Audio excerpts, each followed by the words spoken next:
T-minus 10, 9, 8, 7, 6, 5, 4, 3, 2, 1.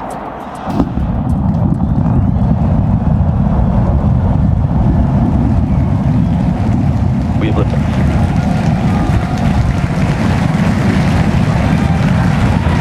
Vehicles pitching downrange.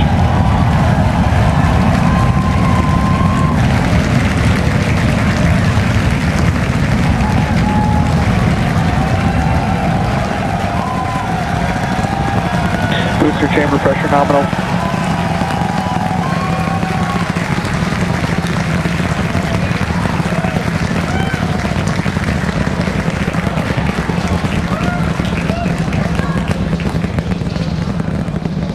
All right, we're a little over 40 seconds into flight. 33 out of 33 Raptor avionics engines. power and telemetry nominal.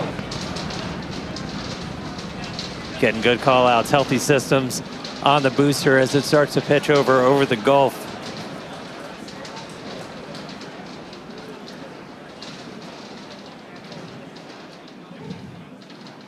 All right, we're a little over 1 minute into flight, about to pass through max Q. Max Q. All right, so we are through the period of maximum dynamic pressure, max stress on the vehicle as it continues to fly. Our next major event is going to be hot staging, which is happening in just over 90 seconds from now.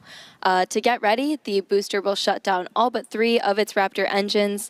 The clamps holding the 2 stages together will release, and the Starship second stage ignites its engines. The ship then separates from the Super Heavy booster and heads to space. At the same time, the 3 engines still firing on Super Heavy will flip the booster around.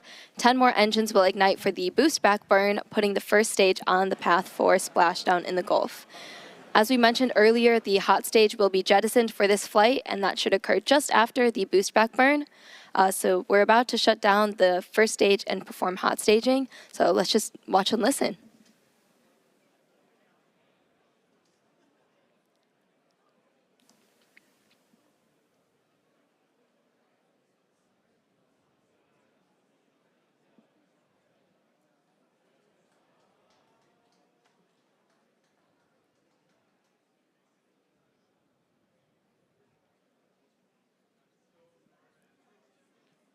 All right, seeing the engine start to throttle down. MECO. Ship ignition. Boost back burn startup. Stage separation.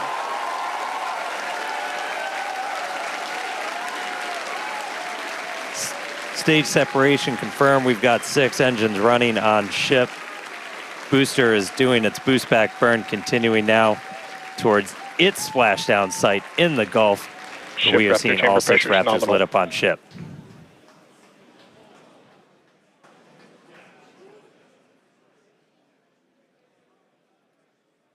You heard them report ship chamber pressures nominal, so that chamber pressure, just that expected thrust level in those Raptor engines on the ship.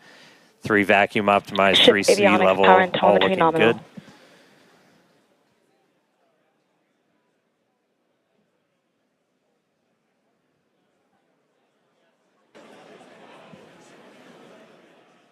There's a view into the business end from the ship. Boost back burn shutdown.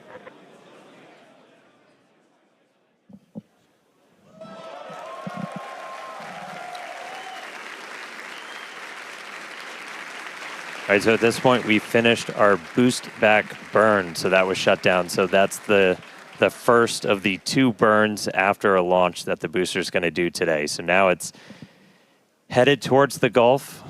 It's not going to be quite as an aggressive of a flight down. We relaxed that angle of attack a little bit, but we are then going to be looking for it to do its engine tests for the landing burn, and those are going to be a little unique this time. Yeah, typically we start with all 13 inner engines lit for that landing burn and bring that down to just the center 3. But one of our test objectives for today is to simulate what an engine out situation would look like. So we're going to be intentionally turning off one of those center 3 and instead lighting one of the engines from the middle 10 ring. Yeah, we did see one of those engines in the middle ring shut down during the initial ascent. Oh, looks like we have hot stage jettison. You can see it floating away there to the left of the booster. Yeah, we did see one of those middle engines shut down during the ascent. Again, we are resilient to engine out on Super Starship Heavy. flying That's why we're nominal able to get trajectory. through our ascent. Starship flying on the expected path. There's still a chance that engine could be back in the mix for the very start of the landing burn, so we'll see if we light up all 13.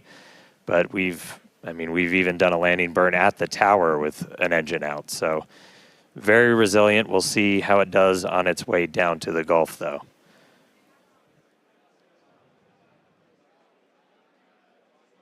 All right, so we got a couple of minutes. That landing burn start should be just about 40 seconds away.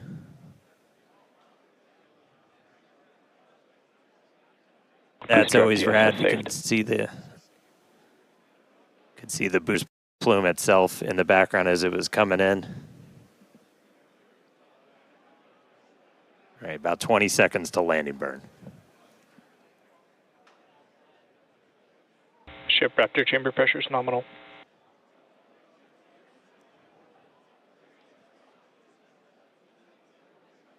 All right, here we go. Landing burn startup. Looks like we got 12 of those 13.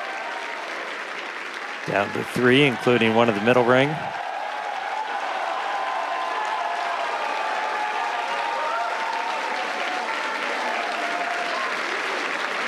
Down to 2.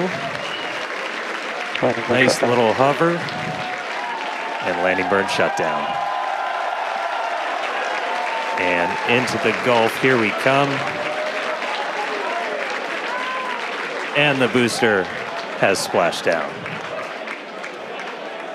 Incredible flight for booster today. Meanwhile, back in space, about 7 minutes into today's flight, ship continuing its ascent burn. This goes until just about 9 minutes into our flight. That ship engine cutoff is slated for 8 minutes and 57 seconds. We are going to see those 3 RVAC, the Raptor vacuum engines. Those are the bigger circles in that little indicator on the bottom right of your screen. Those will shut down first, and we continue burning for a couple seconds longer on those inner 3 before we hit SECO, or second engine cutoff. Yeah, these views are looking great. Once again, thanks to Starlink for getting us these views. It's just incredible.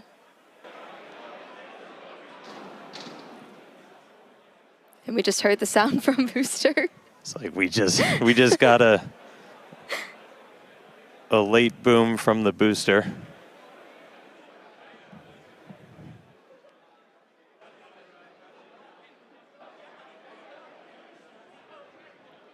Yeah, we have ship engine cutoff coming up here just shortly. And as we mentioned, today's flight test is not an orbital flight, but rather one that demonstrates Starship's orbital capability. Starship from terminal guidance. All right, entering the final phase of this burn. Under 30 seconds to go.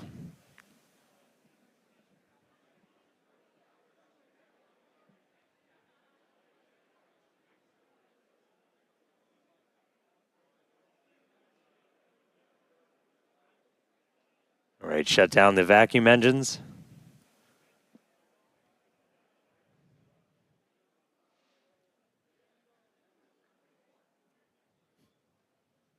Ship engine cutoff. We shut down those center 3. Successful ship engine cutoff.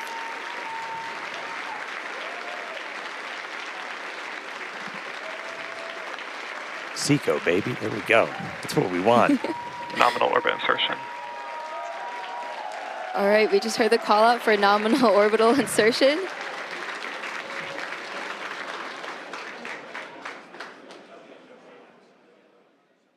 All right, so ship is in space.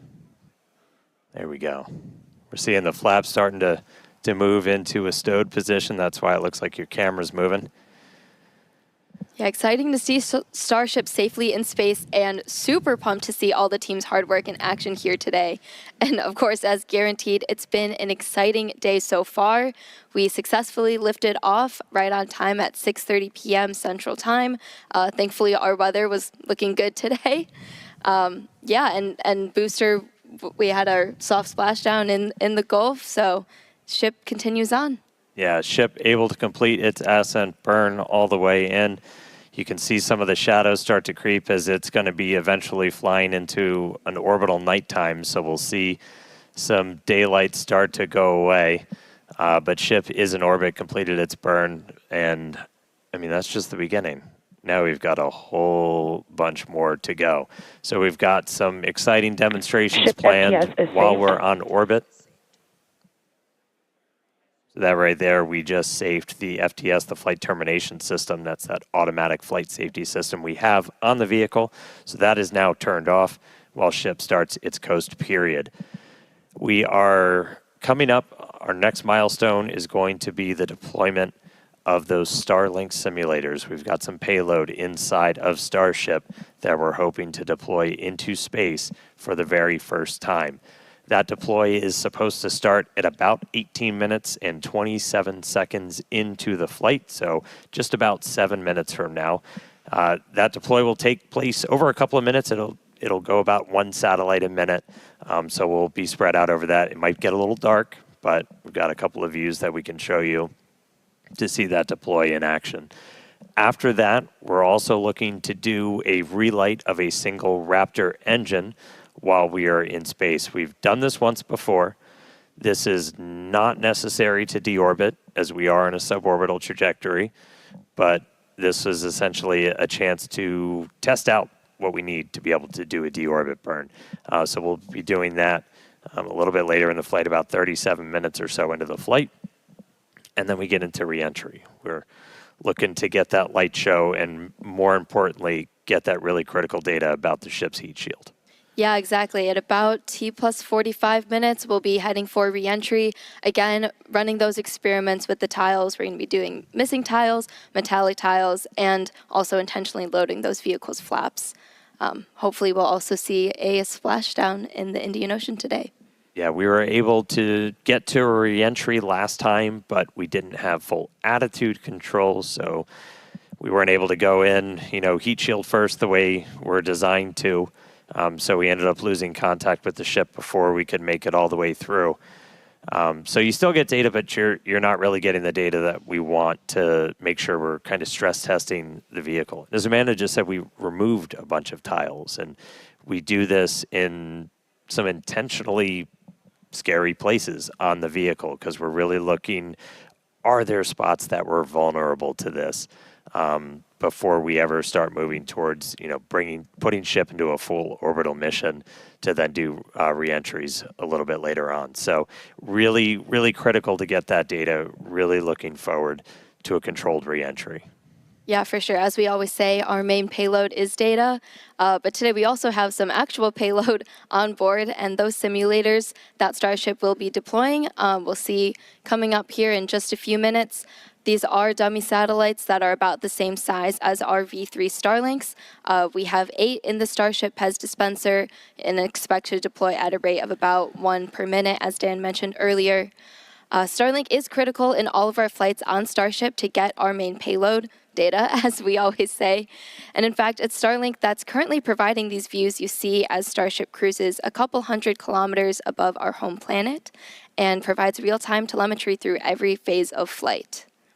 Yeah, we took a peek inside of the Starship payload bay there for a second. So there's 8 of them. They kind of look just big steel plates, essentially. They're roughly the same size as those V3 satellites.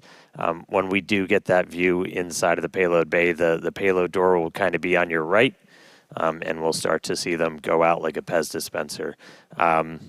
Yeah, here's a look inside. So those right down there in the center, they're kind of 2 stacks of 4 on either side. And then the payload door is just to their right. And so we'll look to see that open, and then those satellites start to go. We vent the nose cone, so we essentially bring it down to vacuum before we open the door. That was one of the things we ran into on the last flight, as when we had that fuel diffuser fail, the pressure in the nose cone became basically too high for the actuator of the door to open. So that's why we weren't able to get the door open that time. We have not seen anything like that on this flight. Everything's looking good with our fuel tank and our fuel press system. So we are hopefully just a couple of minutes away from seeing that payload door open and getting to our first ever payload. It's not the first payload we've ever carried, but it's the first one we're going to try and shoot off into space.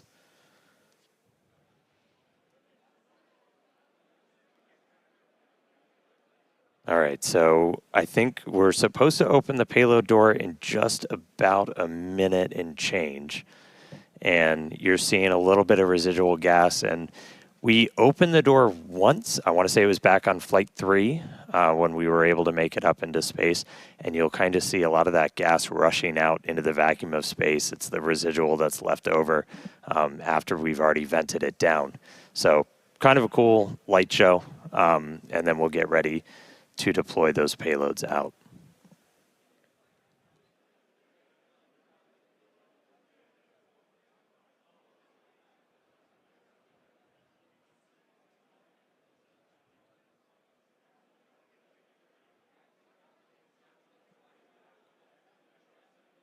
And as we mentioned, so we have crossed over now at this point into an orbital nighttime. So views from the outside will get pretty dark, but we'll see what we can see. We do this by design. We've been launching these later in the day here in Texas to try and get daytime views when we splash down. So it's daytime over in the Indian Ocean, where we are currently headed.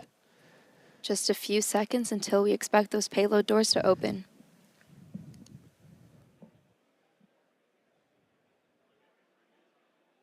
All right, one more time. Open the pod bay doors, Hal.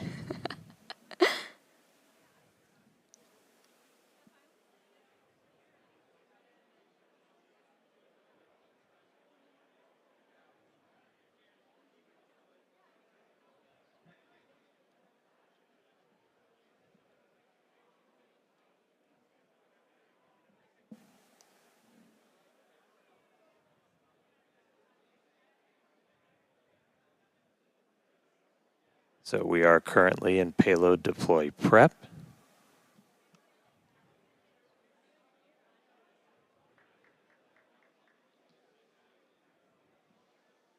And the door is open.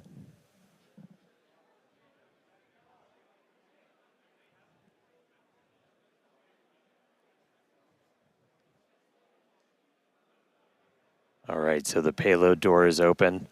We should see the first satellites start to deploy at about T plus 18 minutes and 27 seconds. So should be only about 30 seconds. So one step closer. Hal listened this time. He cooperated. He opened the payload door for us. There's a view kind of behind the Pez here looking out into the vacuum of space.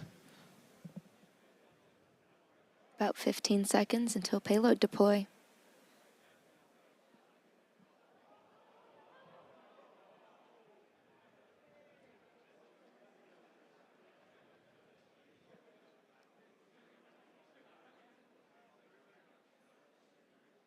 Ship has transitioned to payload deploy.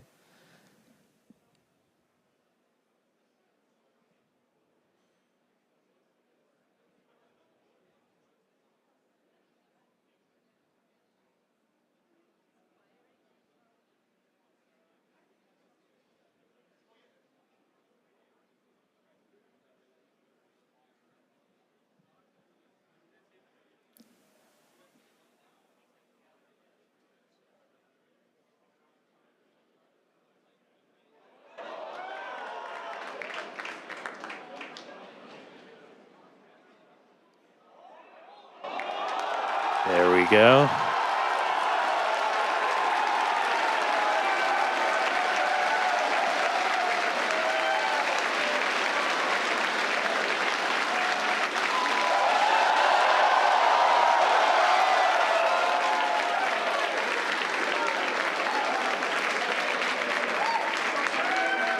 Pew pew. Been waiting way too long to do that. There we go.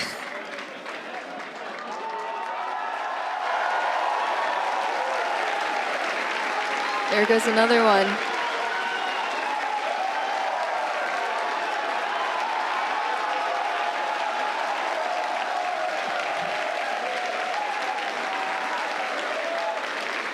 Super exciting moment, as you can hear the energy in both Hawthorne and Starbase. Everyone's super excited for finally getting to deploy some of those simulated satellites. Pez system moving down. Next row. There we go. As we said, we're going to do about one every minute or so.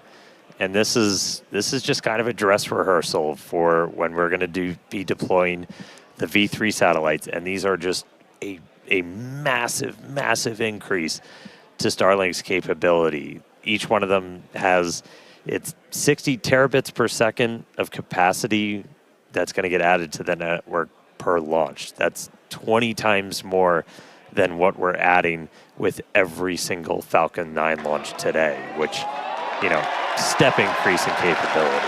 There goes another one.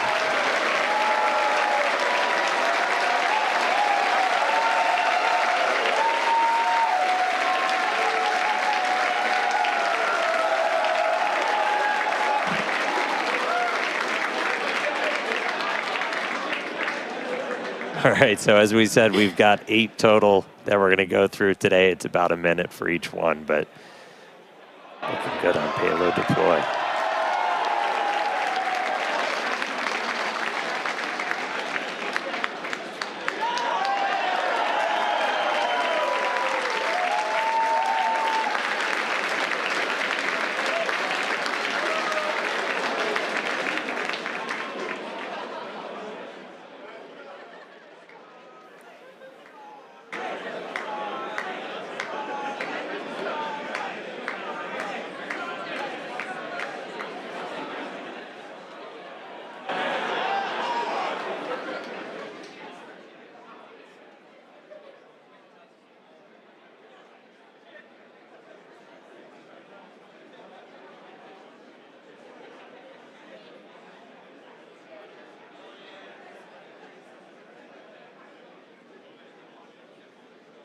All right, so we're about halfway through. When we actually start launching the V3 Starlinks on Starship, we're going to be flying about 60 each time. So it'll be about an hour to get through a full stack. But again, it's just going to be a massive increase in the amount of bandwidth. It's going to enable, you know, gigabit upload download for people with Starlink, you know, anywhere on the planet. And for us, Starlink is just a tremendous part of just the Starship flight test program. Yeah, absolutely. Always getting us that data, and yeah, the amazing views we have on the vehicle today. Yeah, views brought to you by Starlink of us deploying Starlink simulators before we deploy actual Starlinks. How deep does it go? All right, another one firing out.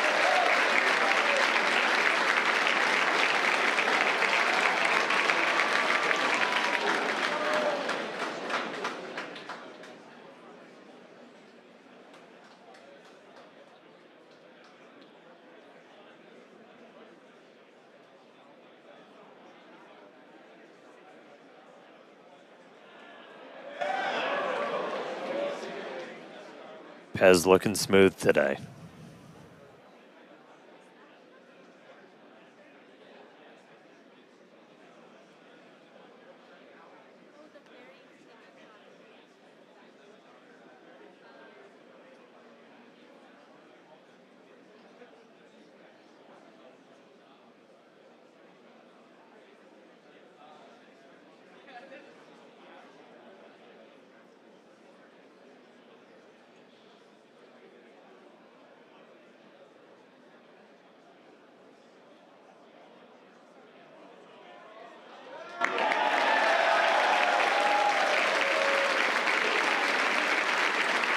All right, looks like we've got one left. Almost there.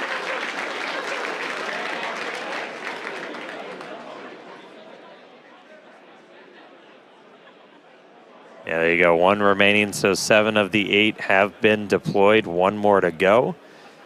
And then we will have completed our first ever payload deploy operation.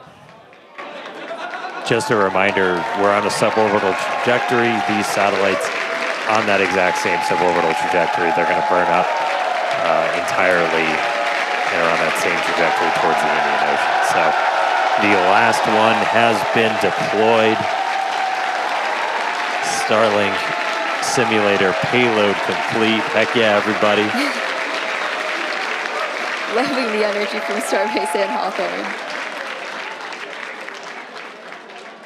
There, yeah, now it's empty. Looking a little lonely, but Successfully deployed all the simulator satellites. really, really cool to see them all out there. Again, people that have followed know Starlink's really critical for the Starship program, in addition to, getting all those views back from the cameras on Starship, which this is an external view. As I said, it's dark outside right now. The lights are off, so it's going to be hard to make stuff out. But in a little while, the sun's going to start coming up as we get to re-entry, which is going to be really critical. We use Starlink for Starship data. Cameras also use it on the cameras that we use to bring you views of these launches and also, hopefully, of the re-entry and splashdown. We'll see what we get from the Indian Ocean today. And that's just kind of how it all comes together. Like, we're using Starlink on the planet, off the planet. With Starship, we actually get pretty insane. If you're in the space industry, bandwidth to space is usually pretty minimal. We get about 120 megabits per second. That's split between our high-definition video and real-time telemetry. We get that every phase of flight, including re-entry. So it's not just giving us views of re-entry, but we're getting all of that engineering data in real time through phases that it used to be impossible to get that in real time. So just really incredible. Yeah, Starlink definitely affords us all this capability. And reminder, it's the world's largest satellite constellation operating in low Earth orbit to deliver high-speed, low-latency broadband internet. This provides internet access to people all around the world, many of whom had never had connectivity before. Today, Starlink serves more than 150 countries, territories, and other markets with over 6 million active customers and counting. To meet the growing global demand for high-speed internet, SpaceX expanded its factory in Bastrop, Texas, and also introduced Starlink Mini, as well as an upgraded version of the Starlink Standard kit. All right, now with payload deploy complete, Starship is now going to close its payload bay door and continue to coast towards Earth, around Earth, towards the Indian Ocean. Sorry, I'm really excited today. We are in space, people. Still a lot of major events to come, though. We are looking to relight one of those Raptor engines at about 37 minutes, 33 seconds into the flight, followed by atmospheric entry, hell of a light show, and splashdown. So we're going to go on a quick break, take a quick coast, sit back, enjoy the views. A little bit dark now, but they'll get better soon. A couple of space jams. We'll be back in just a few minutes for that Raptor relight and then re-entry. See you soon.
All right, welcome back, everybody. If you're just joining us, Starship just successfully deployed its first ever payload. We got 8 of those Starlink simulators out, and now we are expecting the relight of a single Raptor engine. That should be coming up in just a little under a minute. We're going to be lighting just one of those Raptor sea levels in the middle there. This is not a deorbit burn. It's a demonstration of what we'll have to do for deorbit burns, but we've done this once before. This is something we're really going to have to do when we're doing orbital missions, so it's a pretty critical test. We are just a couple seconds away.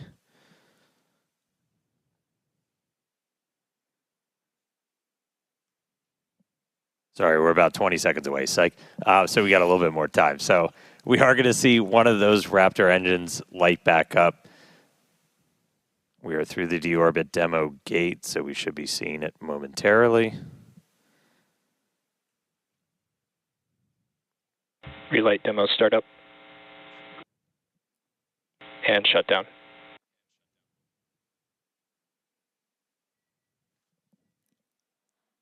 All right, looks like we confirmed the relight of one of those center Raptor engines. Second time we've done that. Super exciting. Phenomenal Huge orbit congrats insertion. to the team on this milestone.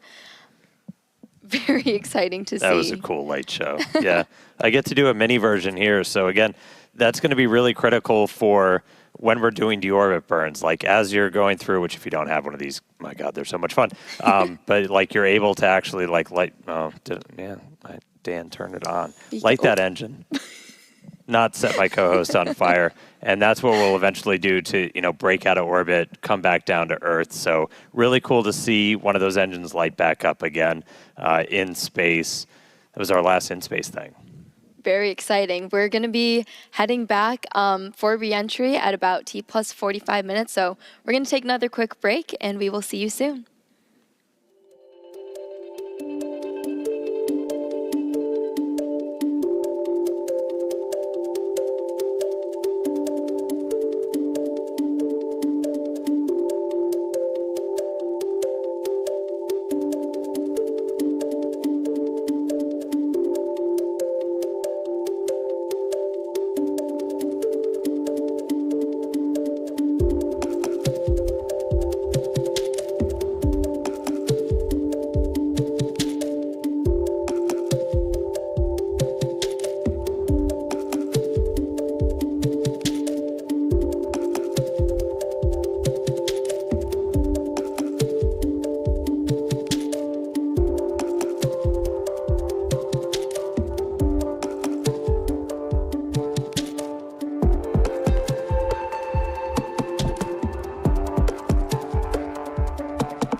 Starship is approaching entry interface.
All right, so we are back. We are about 45 minutes into the 10th flight test of Starship.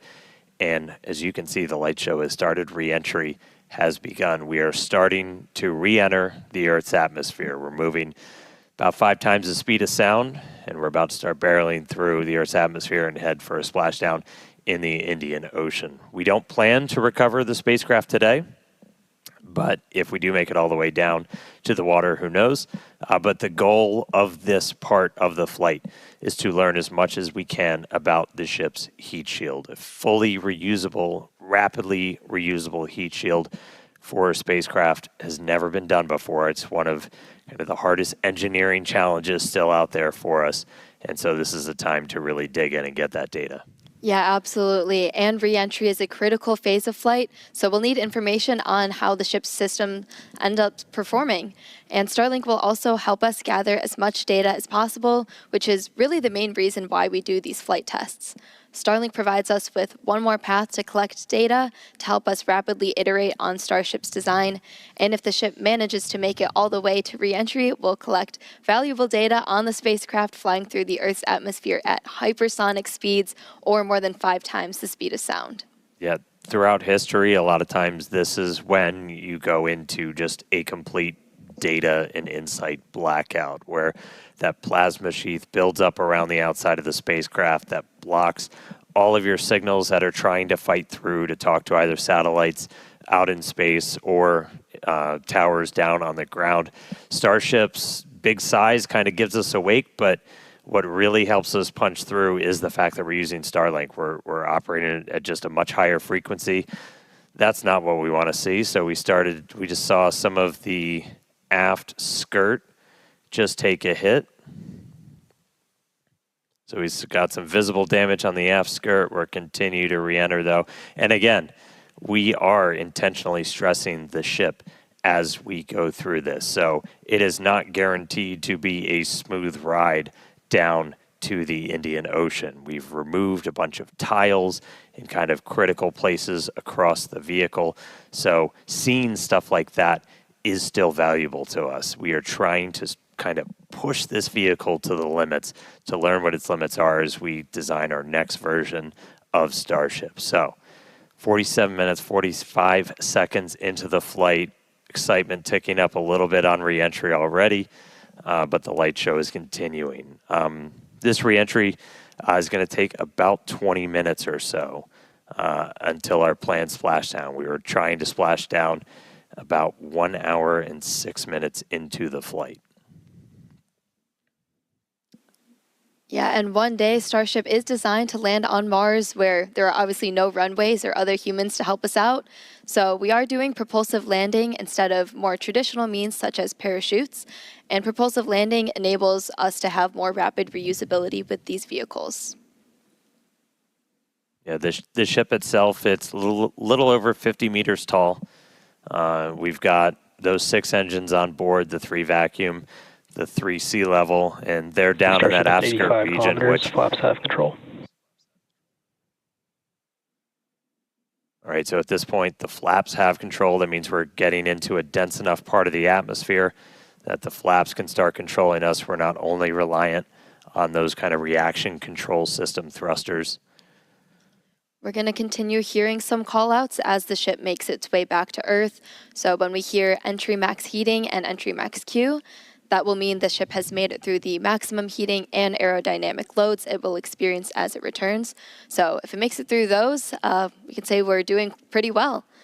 I will say I'm happy re-entry cleaned off this camera for us. It was a little dirty from the weather, so thank you, Plasma, for giving us this view as we start coming down.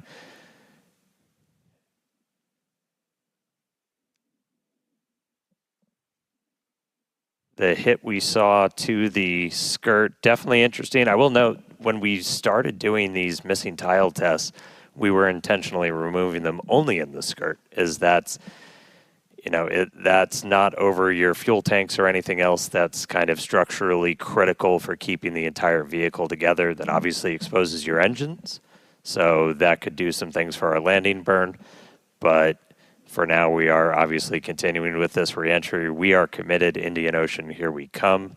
50 minutes since launch. We're going to see those colors start to build up a little bit. We are at the point where we're in dense enough atmosphere that the flaps have control. So about 74 kilometers in altitude. And you were starting to see some sunlight, so we intentionally time these launches right now so we have daylight. The sun should actually come up over the horizon on Starship in about 3 minutes. So as we get a little bit further into this re-entry, that inky black below you is going to start to look like clouds and hopefully a bright blue ocean as we make our way down onto the other side of the planet.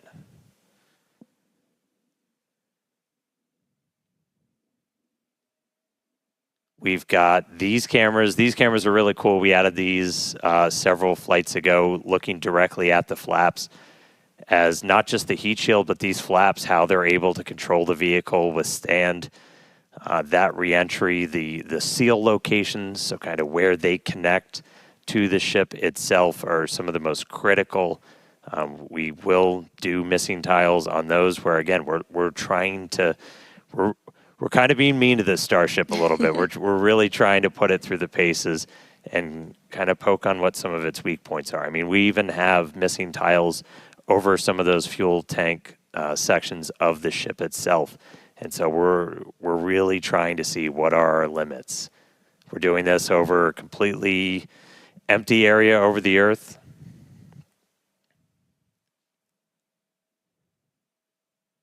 Look at our Raptors there. We are assuming we make it all the way down to the ocean in one piece, we will attempt a flip and a landing burn. We do have at least one buoy, everybody's favorite camera person, out in the Indian Ocean right now, being powered by Starlink. So that's at our planned landing location. So if we're able to get any live views of the ship, that'll essentially tell you that we nailed our target. Able to do that on our 6th flight test, do it in the daytime, which was really exciting.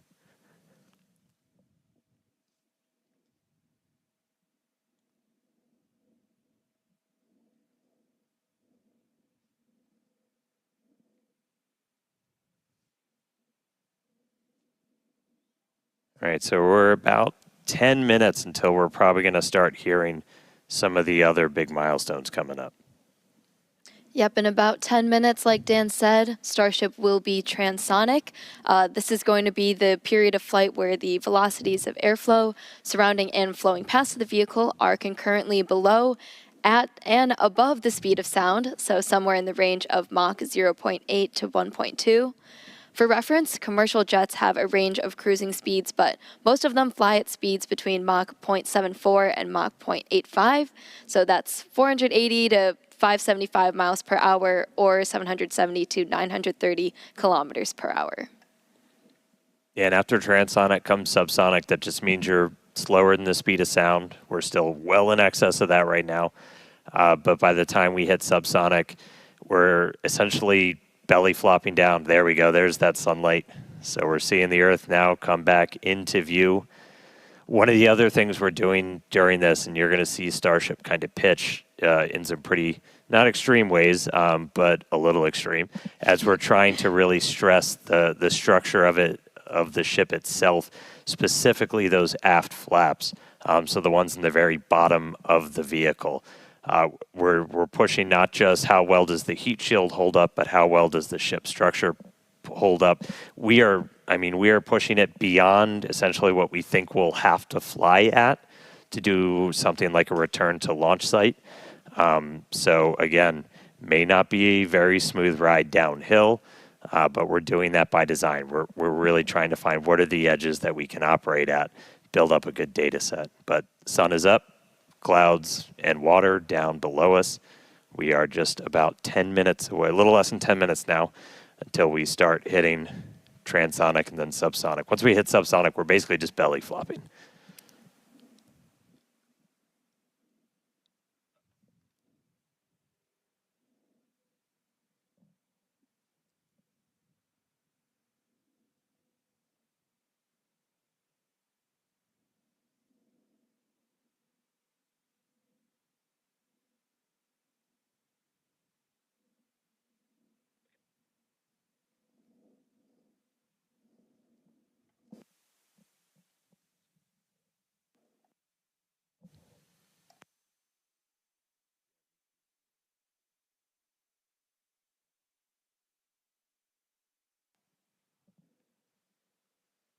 All right, so about 55 and a half minutes in, you can see the sun is up. Again, we intentionally designed these flights to lift off in the evening here so we get these daylight views so we can get as good a video as possible on the ship, assuming we make it all the way down. We've got at least one buoy powered by Starlink that's out there in the landing zone in the Indian Ocean, hopefully giving us a view again. If you see any live views, not from the ship itself, that means we nailed our landing target. Starship is past peak heating. All right, we just heard the call out that we're past peak heating, so things are looking good so far. Yeah, looking good.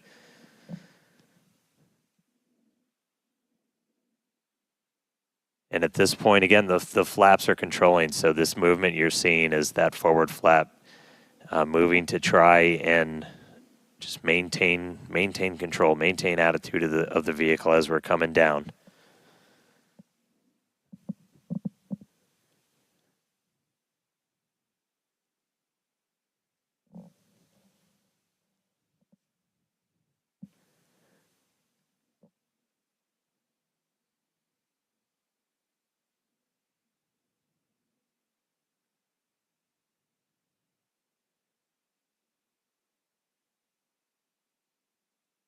Checking in on one of our flaps. We got one of these cameras on all 4 of the flaps, 2 in the front, 2 in the back, giving us really good close-up views.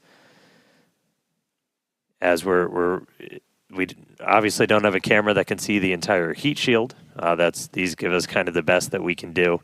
But looking at those flaps is those are just, super critical for controlling the ship. You have some ability to maneuver kind of cross range. So as you're coming in, you can see in that indicator at the very bottom right that we've pitched up quite a bit. So again, we are maximally stressing those aft flaps right now. Looks like we got a little bit of burn through the very bottom part of it. Everything's still looking good. Ship maintaining control.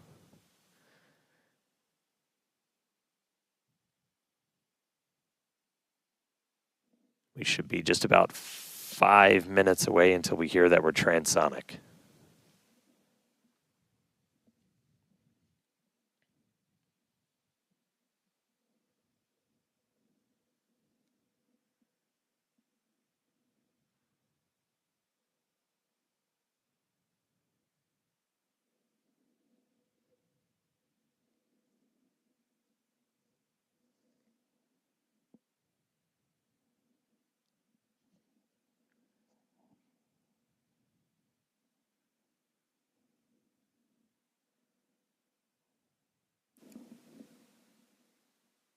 Still a little bit toasty on the aft skirt of the vehicle as we continue coming in. Again, we are intentionally stressing the flaps so we can learn all we can.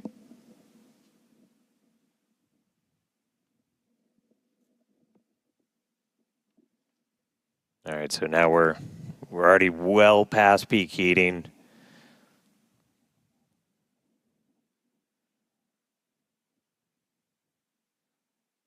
Just about 48, 49, counting down to 48 kilometers in altitude. Expecting that transonic to come, so transitioning between the speed of sound and subsonic slower than the speed of sound in just a little under 4 minutes from now. And right now we've got kind of a lot of forward momentum, a lot of forward velocity, and then eventually by the time we hit subsonic. All right, here we go. So this is what we've been talking about, where we are going to essentially try to fully deploy those aft flaps and really stress them out. So again, this is meant to test the extremes for the vehicle.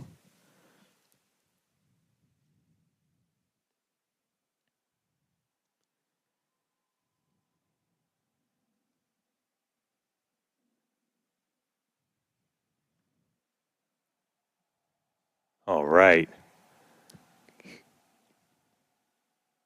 See those flaps swinging out? Again, we're putting ship through the ringer on this flight in.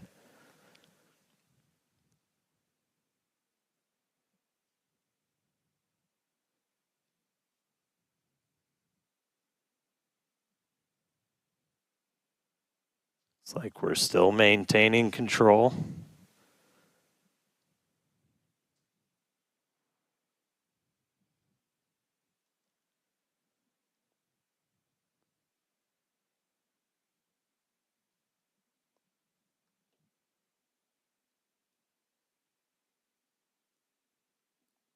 All right, flaps earning their paycheck today, getting through kind of that max stressing. Definitely things looking good so far. We're about 2 minutes out now from Starship becoming transonic. One cool thing to note as we get some of those views showing kind of the whole length of the ship, one of the changes we made after Flight 6 was to change the tile line a little bit. So we had kind of scaled back the number of tiles significantly, as when we go to catch these ships, you don't want to, I think as Elon said, you don't want to shuck the ship as you catch it and knock all those tiles off. So we knew we were going to have to kind of peel back that layer a little bit. And the first time we did it was on Flight 6, and we saw kind of wrinkling and dimples almost in the ship as we were creating these hot spots in the uneven parts of the heat shield. And so we kind of addressed that. We smoothed it out. That's why you've got kind of that nice smoothed out black line now on the ship. And just looking at it, we can see kind of a little bit of hot spot, a little bit of warping almost. Near the payload door, you can see a little bit of colored patina up above it, but we don't see those kind of deep, almost, they almost look like gouges on that. So it looks like that's been pretty successful. So, all right, we are less than a minute away from hitting transonic. Again, pretty soon our forward velocity is going to look like it's kind of falling off a cliff, and Starship will look like it's falling off a cliff as we essentially go into our belly flop. If you watched some of the high altitude tests or suborbital campaigns, we were able to test that. It was a pretty fundamental, like, can this thing actually fly? And we were able to prove that out with that suborbital campaign. And that's what we're about to see shortly here.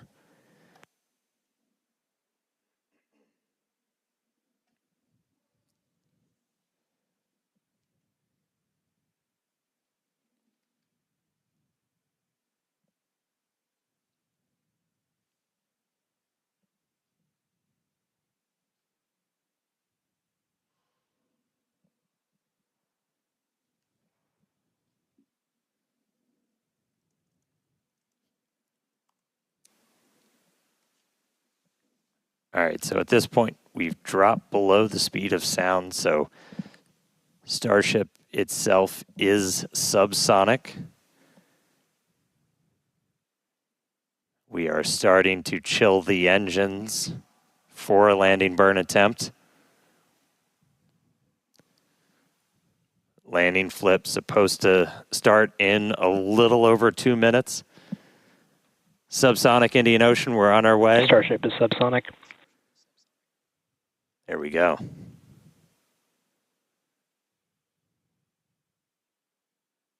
Farewell, space.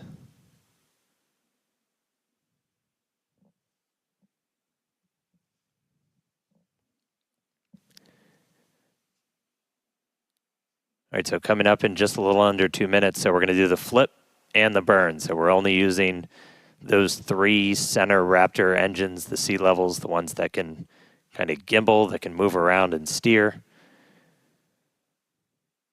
Dipping the nose down a little bit.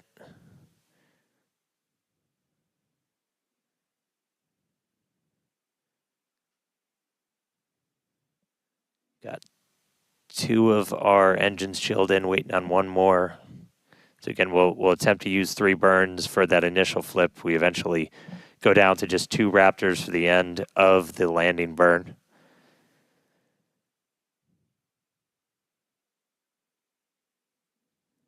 Just about 1 minute now from that landing flip and landing burn start.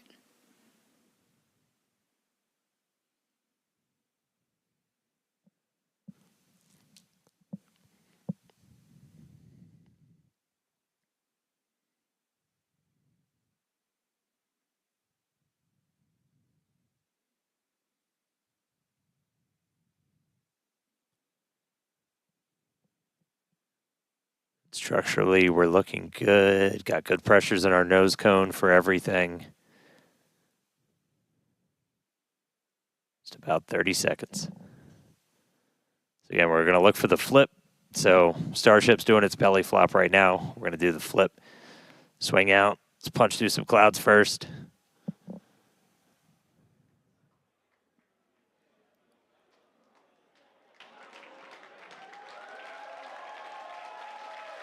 Here we go. Starship landing burn startup. Seeing 3 engines. There's our flip. There's a buoy. There's a splashdown. Oh my God.